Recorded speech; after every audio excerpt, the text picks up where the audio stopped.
It's Sunday the 15th. We took the weekend off on this thing. This car's fighting us the whole way. Got the motor back in. Luckily, before I turned it over with the starter to pump up the oil pressure, I turned it with a ratchet. You could hear the starter dragging, and I pulled the starter out. Here the starter was bad. It was still under guarantee, believe it or not. The guy brought us a new one with the new bushing, so I pulled the motor back out, put the new bushing in the bell housing, put the new starter in, put the motor back in. Got that all taken care of. Got the valves all set, got all the exhaust back on and everything. Valve pan covers on. See them down there, gaskets all in the right place and everything. Crank her over, she fires up. Runs like half throttle till it runs out of gas and quits. You play around with a carburetor, get it started up again, does the same thing, it runs and quits. The only thing I haven't physically took apart and put back together on this whole car is that carburetor right there. Everybody I talk about a Hawley bug spray carburetor, Hawley 2110 bug spray, they say it's a piece of junk, don't even rebuild it, get a new one. Of course, that's easy to say, but a new one's $300-400 bucks. What I think we're going to do is we're going to take the 2-barrel off.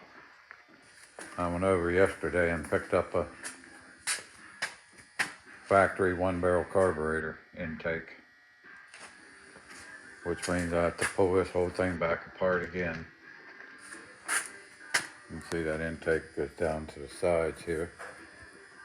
It's kind of hard to see. It's clear down in. It's a job.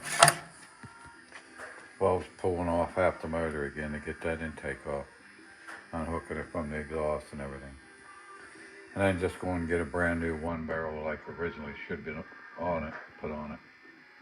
That's the only thing left. I've turned every bolt and nut on this car in the last 150 hours. Everything.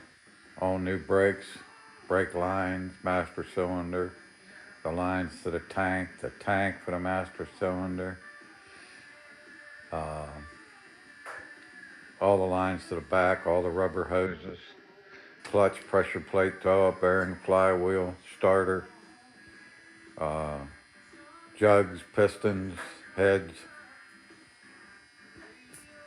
Went over the whole wiring harness, fixed every problem with that. The only thing left, the only thing I haven't touched on this car is that carburetor, and that's what's giving me the trouble. So, one more thing, and hopefully that's it. I hope. Old Forrest got a run here.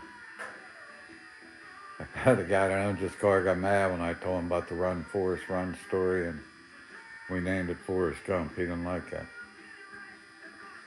Now he's got to buy a new carburetor so we can get it the hell out of here. I got projects piling up behind. My buggy project, nothing but a heap of parts there in the front, waiting on me. We did clean the shop up a little bit, got the floor swept up. See, it's raining today. Got a leak here in the roof. I gotta get that room tore off. That's gonna be an all winter project. But hey, this car, look at that. Them aren't leftovers. That's where we bought new stuff. That's the old parts. But that thing was full of stuff. So was this. That still is. That's just extra stuff we picked up along the way that we didn't need, and leftover parts. Like I say, I think I've turned every bolt on this car in the last 150 hours.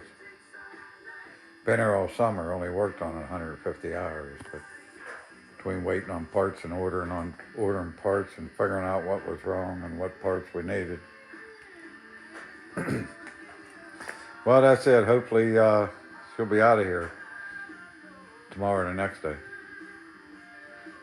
We either put a new carburetor on it or shove it out of the way till we get one. I got other things that need this spot. Okay, everybody, well, Have a nice week next week. Don't work too hard. All you people got the Monday morning blues coming up. Have a good one.